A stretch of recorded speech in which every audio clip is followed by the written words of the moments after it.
গড়ফায় এক ফ্ল্যাটে মহিলা রহস্য মৃত্যু। লিভ ইন পার্টনারের সঙ্গে থাকতেন ওই মহিলা। মৃত মহিলার নাম মধুরিমা রায়।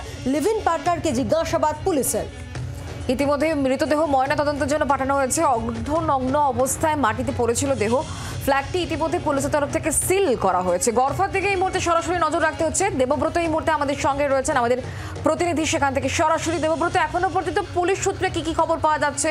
যে মহিলার অর্ধনগ্ন দেহ উদ্ধার হয়, তার পরিবার এবং তার সম্পর্কে পুলিশ কি জানতে পারছে? কারণ লিভ ইন পার্টনারকে ইতিমধ্যেই জিজ্ঞাসাবাদ পর্ব শুরু হয়েছে। দেখো, প্রথমেই বলি, আমি এখন যেখানে দাঁড়িয়ে রয়েছি সেই গড়ফা শহীদনগরের সেই ফ্ল্যাট যেখান থেকেই মধুরিমা রায়ের দেহ উদ্ধার হয়। আমার ঠিক ডান দিকেই আমি ক্যামেরা পার্সনকে দেখাতে বলবো যে ঘরটি রয়েছে সেই ঘরটি ইতিমধ্যেই তালাবন্ধ করে দিয়ে চলে গেছে পুলিশ। এবং এখানেই মধুরিমা রায় গতকাল রাত 8টা নাগাদ শুয়েছিলেন এমনটাই জানিয়েছেন তার বোন। এবং তার বোন এখানে এসে প্রথমে দেখেন ঘরের মধ্যে অন্ধকারে তার দিদি শুয়ে রয়েছেন, কিন্তু তাকে ডেকে সাড়া পাওয়া যায়নি। এরপর তিনি ঘরের আলো জ্বালিয়ে দেখেন যে তার বোনের শরীরে বেশ কিছু আঘাতের চিহ্ন রয়েছে। এবং এই ঘটনার পর খবর পেয়ে পুলিশ এসে মৃতদেহ ময়নাতদন্তের জন্য নিয়ে যায়। এবং এরপর পুলিশ একটি অস্বাভাবিক মৃত্যুর মামলা শুরু করেছে। তবে তার যেটুকু জানা যাচ্ছে যে বেশ কয়েক বছর আগে 2013 সালে ভালোবেসেই বিয়ে হয়েছিল সত্যজিৎ রায় নামে এক ব্যবসায়ীর সাথে মধুরিমার। তারপর 7 বছর পর তাদের বিবাহ বিচ্ছেদ হয়। এবং সত্যজিৎবাবু জানাচ্ছেন যে এই বিকাশ দত্ত, যার সাথে লিভিনের সম্পর্ক ছিল মধুরিমার, সেই বিকাশ দত্ত কিন্তু খুব একটা ভালো ছেলে ছিল না। নেশাগ্রস্ত অবস্থায় মারধর করতো মধুরিমাকে। তিনি ওই পরিবারের পাশে থাকতেন, মধুরিমার পাশে থাকতেন। এবং এটা খুনের ঘটনা বলেই মনে করা হচ্ছে। আমার সাথে আমি এখন যেখানে রয়েছি সেখানে রয়েছেন, যদিও তিনি অসুস্থ, বিকাশ দত্তের মা। তার সাথে একটু কথা বলে নেব। কারণ যখন ঘটনা ঘটে তিনি পাশের ঘরেই ছিলেন। পাশের ঘরের দরজা যদিও বন্ধ ছিল, তিনি অসুস্থ অবস্থায় তিনি একাই থাকতেন। আমরা একটু কথা বলে নেব। আপনার ছেলে বিকাশ, তার সাথে মধুরিমার কতদিনের সম্পর্ক? 2 বছর। মারধর করতো না কিন্তু কোনো দিন, না। মেয়েটা খুব ভালো, আর আমার ছেলেও ভালো। আমার ছেলেই বলছে তোমাকে ছেড়ে দেবো, তখন মধুকে ছাড়বো না, আমি ওকে বিয়ে করবো। আমি তো তোর বড়, বছর 2 বড়, বলে থাক গিয়ে। আমিও তো বুঝতে পারছি না সেটা। হ্যাঁ, এই তো এই ঘরটাই আমি থাকি। দিনের বেলা, রাতের বেলা কিছু হয়নি তো। রাতে ভালোই ছিল। ও প্রায় দিন আসতো, আমি ওদের বাড়ি যেতাম। হ্যাঁ, পাশের ঘরে তার মা থাকলেও, অর্থাৎ বিকাশ দত্তের মা থাকলেও তিনি কিন্তু কোনোভাবেই বুঝতে পারেননি যে ঠিক কী ঘটনা ঘটেছে। তবে এখানে এই ঘটনার পর স্বাভাবিকভাবে গোটা এলাকাতে চাঞ্চল্য ছড়িয়েছে। এবং ক্যামেরা পার্সনকে আরও একটা বিষয় আমি ছবি দেখাতে বলবো। আমি যেখানে দাঁড়িয়ে রয়েছি সেই ফ্ল্যাটের দরজা থেকে বেরোনোর পর এই যে সিঁড়ি দেখা যাচ্ছে, এই সিঁড়ির যে চাতাল রয়েছে সেই চাতালের মধ্যেই মধুরিমার দেহ পড়েছিল, এমনটাই এখানকার স্থানীয় বাসিন্দারা জানাচ্ছেন। কারণ রাত 11টা নাগাদ যখন এখানে অ্যাম্বুলেন্স আসার পর এখানকার কয়েকজন বাসিন্দা তারা যেটা জানাচ্ছেন যে এখানেই অর্ধনগ্ন অবস্থায় এই মধুরিমার দেহ পড়েছিল। এবং এখান বেশ কিছুক্ষণ পর খবর পেয়ে এখানে আসে পুলিশ, এবং ঠিক এখান থেকেই মৃতদেহ উদ্ধার করা হয় বলে আমরা প্রাথমিকভাবে জানতে পারছি। এবং মৃতদেহ ময়নাতদন্তের জন্য পাঠানো হয়েছে পুলিশ সূত্রে। সেক্ষেত্রে যেখানে মৃতদেহ উদ্ধার হয়েছে, কোথাও কি অসুস্থ হয়ে পড়ে যাওয়া, হোঁচট খেয়ে পড়ে যাওয়া, স্লিপ খেয়ে, একেবারে প্রাথমিক স্তরে পুলিশের কি প্রাথমিক অনুমান?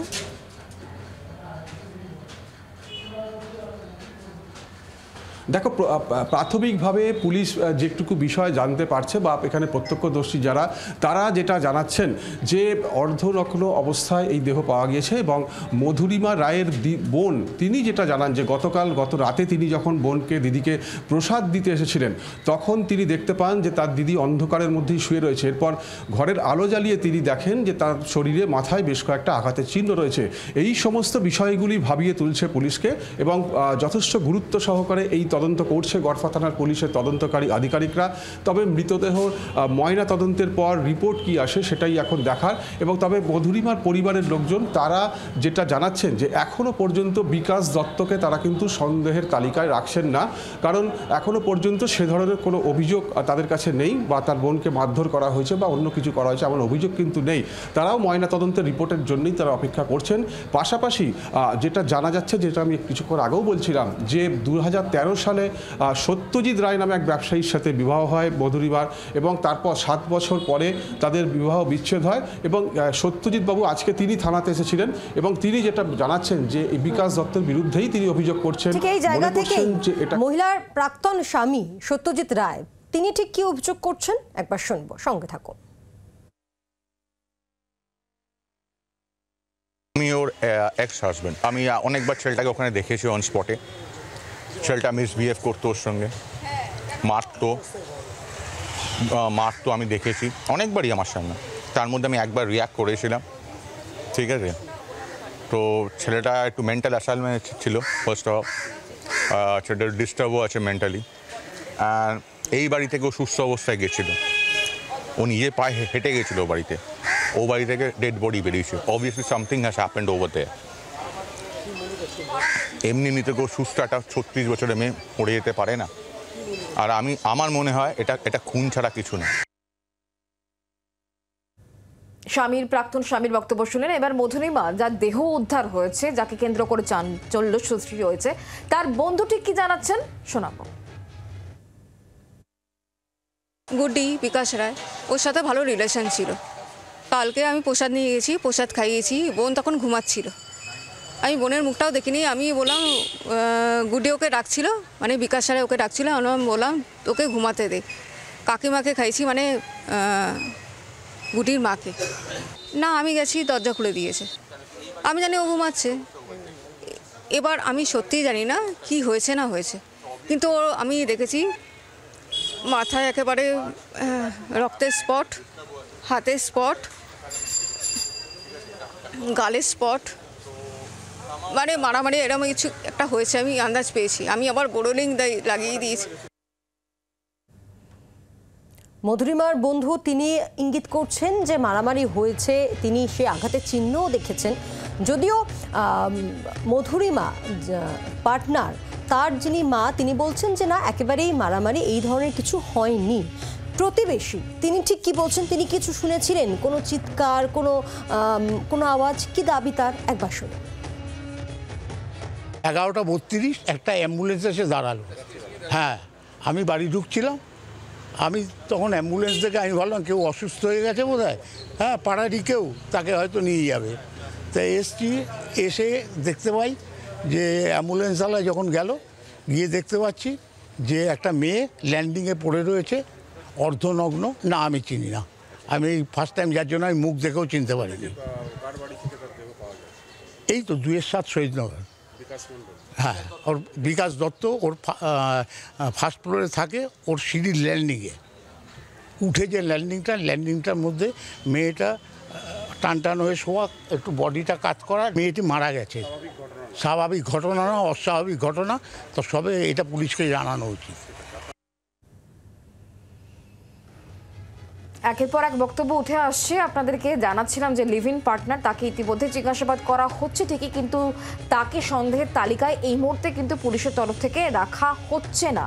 এবং যেখান থেকে দেহ উদ্ধার হয়েছে সেই জায়গাটিও ইতিমধ্যে পুলিশের তরফ থেকে খতিয়ে দেখা হচ্ছে। আমরা কথা বলবো, দেবব্রত আমাদের সঙ্গে রয়েছেন, আমাদের প্রতিনিধি দেবব্রত। যেমনটা যে বাড়ি থেকে দেহ উদ্ধার হয়েছে মধুরিমার, সেখানে তো পুলিশ রয়েছে, সেই সঙ্গে একটু জানার চেষ্টা করবো মধুরিমার যেখানে ছিলেন গতকাল রাত পর্যন্ত, যেখান থেকে তার দেহ উদ্ধার হয়, অর্থাৎ বিকাশ দত্তের মায়ের সঙ্গে তুমি কথা বলছিলে, তিনি বলছিলেন যে মধুরিমা ভালো মেয়ে, তার ছেলেও ভালো এবং দুই পরিবারের মধ্যে সম্পর্ক ভালো, কারণ তিনি বলছিলেন তিনিও তাদের বাড়িতে যেতেন।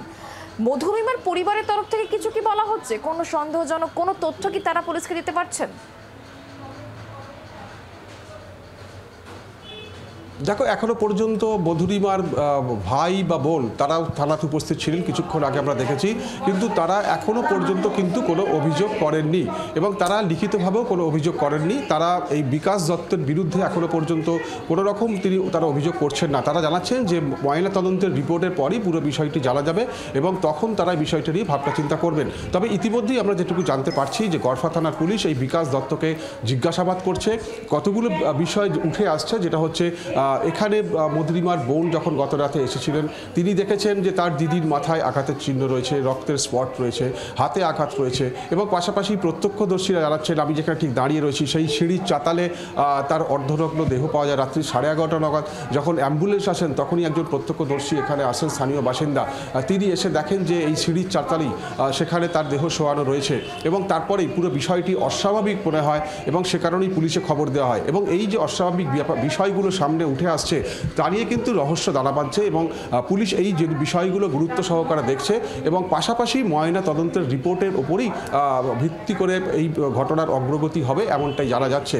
ইতিমধ্যেই আটক করা হয়েছে বিকাশ দত্তকে, তাকে জিজ্ঞাসাবাদ করা হচ্ছে এবং পরিবারের লোকজন তারাও থানাতে রয়েছেন এবং এই ঘটনাকে কেন্দ্র করে স্বাভাবিকভাবেই এই এলাকায় শহীদনগর এলাকাতে চাঞ্চল্য ছড়িয়েছে এবং এটা খুন নাকি অন্য কোনো ঘটনা তা নিয়ে কিন্তু রহস্য ক্রমশই দানা বাঁধছে।